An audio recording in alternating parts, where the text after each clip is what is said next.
ایک زندہ لاش کی طرح پھر رہا ہوں۔ تھوڑی دیر کے لیے دل بہل جاتا ہے، پھر وہ آنکھوں کے سامنے آ جاتا ہے۔ اس موقع پر کچھ لوگوں نے بہت منفی کردار ادا کیا اور سوشل میڈیا پہ کیا کیا میرے ملک کے انسانیت ہی بھول گیا ہے۔ میرے بیٹے کی لاش میرے سامنے ہر وقت نظر آتی رہتی ہے، اور کوئی کہہ رہا ہے خواب جھوٹا بیان کیتا سوں، کوئی کہہ رہا ہے بیان کرن والا کوئی جھوٹا ہے ہی، کوئی کہہ رہا ہے قرآن خوانی کیوں کیتی سوں، یہ تو حرام ہے، کوئی کہہ رہا ہے دعا کیوں کروائی سوں۔ سارا حلال حرام ایتھے ہی رہ گیا، اور صرف لائک لینے کے لیے جھوٹی خبریں، چند پیسے اکٹھے کرنے کے لیے۔ ارے وہ دل ہی تو ہے نہ سنگ و خشت، درد سے بھرنا آئے کیوں، اور تم مجھے اور رلا رہے ہو۔ شرم ہی نہیں آتی لوگوں، کم بختاں چار ٹکے یا سستی شہرت لین واسطے۔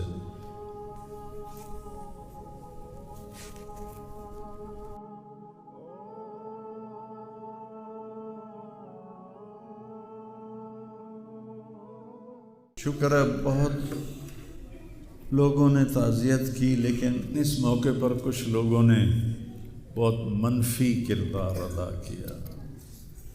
میں ایک جوان بیٹے کی میت اٹھا رہا ہوں اور اس کو قبر میں اتار رہا ہوں، اور سوشل میڈیا پہ کیا کیا میرے ملک کے انسانیت ہی بھول گیا ہے۔ اسلام کو پتہ نہیں کیا بنا دیا ہے۔ اسلام تو آتا ہے جب نبی کی زندگی سامنے ہوتی ہے، تو کوئی خوابوں پہ تبصرے کر رہا ہے، اور کوئی میرے اوپر تنقید کر رہا ہے، کوئی میرے بیٹے کو کہہ رہا ہے مولوی کے بیٹے نے خودکشی کر لی، تو بتاؤ میرے اوپر کیا گزری ہوگی اس سے۔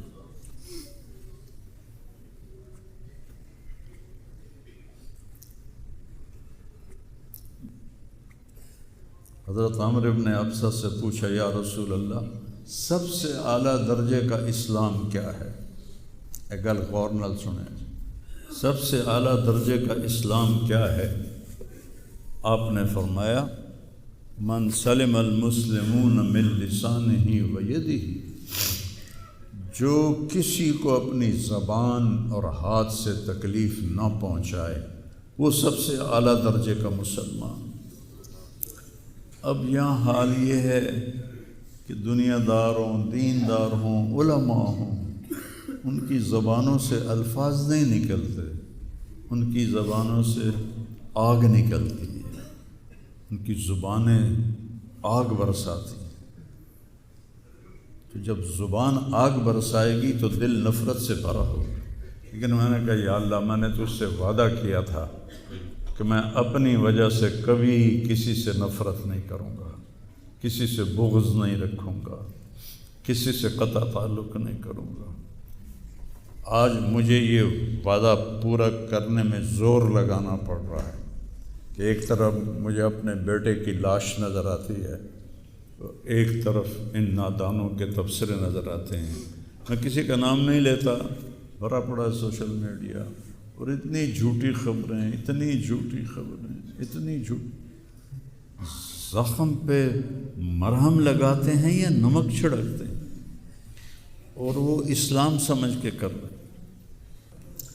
میرے بیٹے کی لاش میرے سامنے ہر وقت نظر آتی رہتی ہے، اور کوئی کہہ رہا ہے خواب جھوٹا بیان کیتا سوں، کوئی کہہ رہا ہے بیان کرن والا کوئی جھوٹا ہے ہی، کوئی کہہ رہا ہے قرآن خوانی کیوں کیتی سوں، یہ تو حرام ہے، کوئی کہہ رہا ہے دعا کیوں کروائی سوں۔ سارا حلال حرام ایتھے ہی رہ گیا۔ ایک زخمی باپ کے زخم پر پھنبا رکھنے کی بجائے میں نے بڑے انسان زندگی میں صدمے دیکھتا ہے، ناگواریاں دیکھتا ہے، میں نے بڑی بڑی ناگواریاں دیکھی، لیکن عاصم کی ناگواری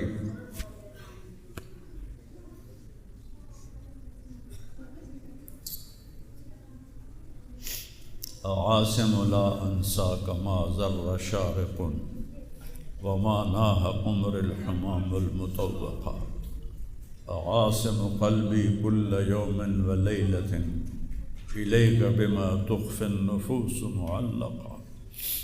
یہ حضرت عبداللہ بن ابو بکر کے اشعار ہیں جو میں نے تھوڑی تبدیلی کے ساتھ آپ کو ذکر کیے ہیں کہ اے عاصم، جب تک سورج چمکتا رہے گا تیری یاد میرے اندر تازہ ہوتی رہے گی، میں تمہیں کبھی بھلا نہ پاؤں گا۔ اے عاصم، دن ہو یا رات ہو تیری یادوں سے میرا بسیرا ہو رہا ہے، میرا دل تجھ میں دن میں بھی اٹکا ہوا ہے، رات کو بھی اٹکا ہوا ہے۔ یہ اس وقت میری حالت ہے، تو میں اس کانپتے ہاتھ کو دیکھتا ہوں، پھر یہ شعر پڑھتا ہوں، ترکت اباک مرعشۃ یدا، تو نے کس حال میں باپ کو چھوڑا کہ اس کے ہاتھ کانپ رہے ہیں، وَأُمُّكَ لَا تُسِيغُ لَهَا شَرَابًا، اور تیری ماں کا سینہ اتنا گھٹ گیا ہے کہ اس کے اندر پانی بھی نہیں جا رہا، جو سب سے آسانی سے چلا جاتا ہے۔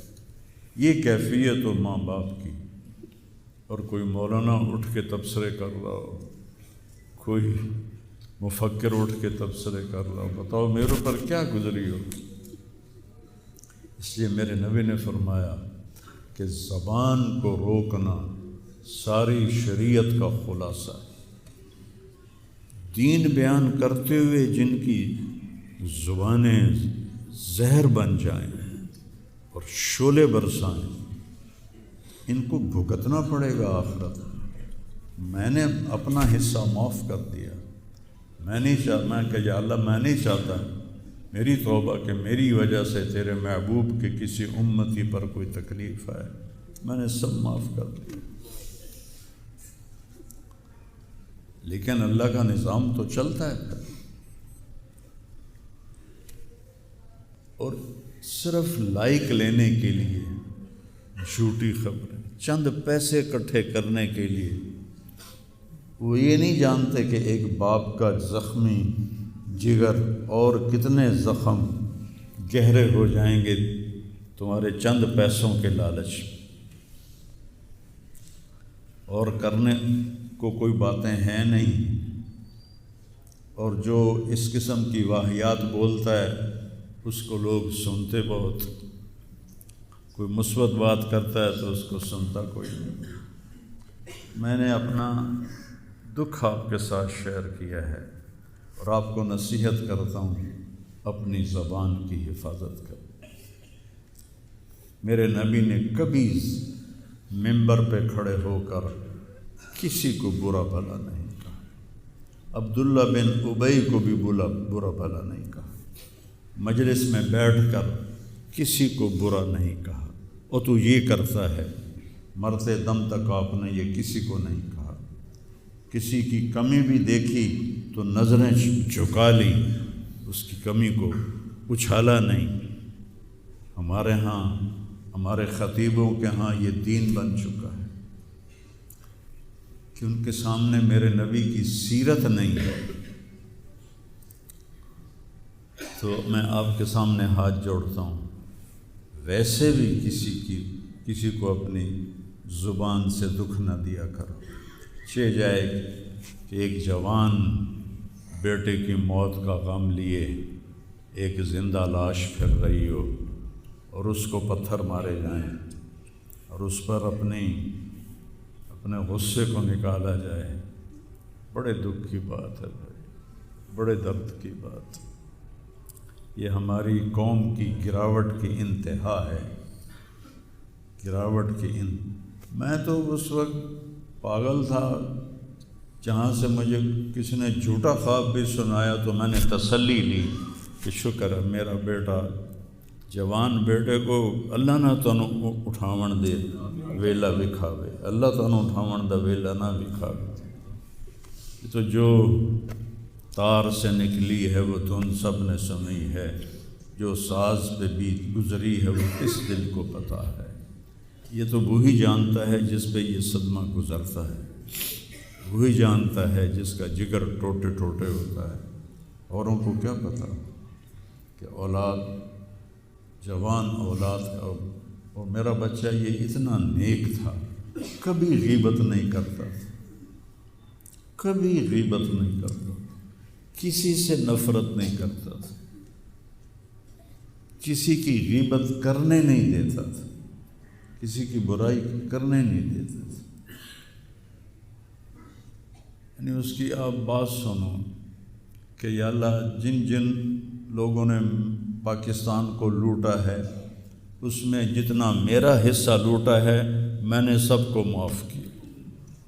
ایسے اخلاق والا بچہ میرا مر جائے اور مجھ پر تان و طنز ہو رہا ہو، قرآن خوانی کیوں کرائی، کوئی کفر کر دیتا ہے، اسلام ہی چوں نکل گیا۔ یہ دیوبندی بریلویوں نے آپس میں لڑ کے پوری امت کا حلیہ بگاڑ کے رکھ دیا۔ خطیبوں نے، میں صحیح علماء کی بات نہیں کر رہا، خطیب چاہے دیوبندی کے ہوں، چاہے اہل حدیثوں کے ہوں، چاہے وہ بریلویوں کے ہوں، چاہے وہ شیعوں کے ہوں، سوائے نفرت کی آگ بھڑکانے کے ان کے پاس اور کوئی موضوع کوئی نہیں۔ آج میں گیا ہوں اپنے، صبح بہت میرا سر بھاری تھا تو میں سیر کے لیے فجر کے بعد نکلا، اپنے مین فارم پر پہنچا تو وہاں نوکر کھڑے تھے، تو ہمارا ایک نوکر ہے شبیر اس کا نام ہے، تو وہ میں نے ایسے ہاتھ بڑھایا ملنے کے لیے، کہا میاں صاحب آسم میاں طرح ساڈے نال مل لو، انج نہ مل لو۔ میں کیا وہ کیویں ملدا ہے؟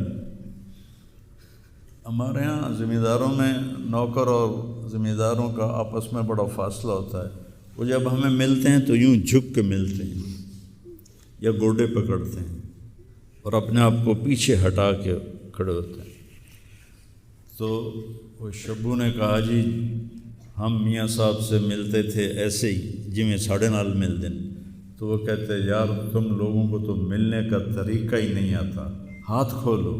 ان کے ہاتھ کھلوا کے ان کو جپھا ڈالتا تھا اور ان کے کپڑوں پہ مٹی لگی ہوتی تھی۔ ایسا میرا بیٹا گیا۔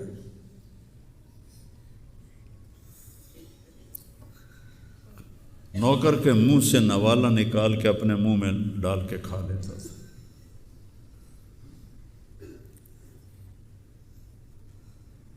کبھی اس کی جیب میں پیسے نہیں ہوتے تھے، جو بھی دیتے وہ ادھر دے دیا، ادھر دے دیا، ادھر دے دیا، ادھر دے دیا۔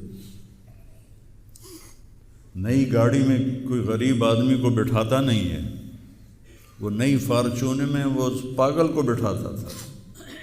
یہ بھی مذاق بنا دیا لڑکا، ہائے ہائے ہڑے ہو دل ہی تو ہے نہ سنگ و خشت، درد سے بھرنا آئے کیوں، اور تم مجھے اور رلا رہے ہو۔ اس کو بھی مذاق بنا دیا۔ وہ ابھی بھی زندہ ہمارے گاؤں میں، جائیں ویکھنا جا کے ویکھ لو۔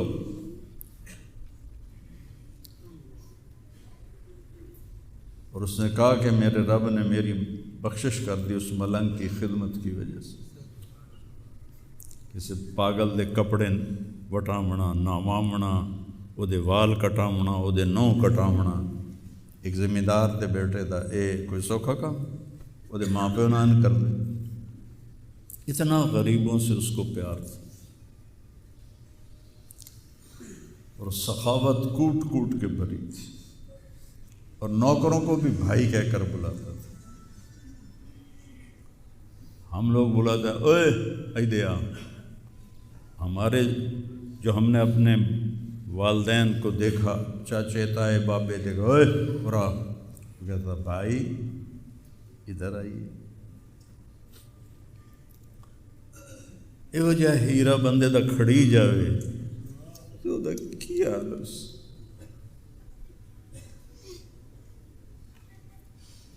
شرم ہی نہیں آتی لوگ کم بختاں نوں 4 ٹکے یا سستی شہرت لین واسطے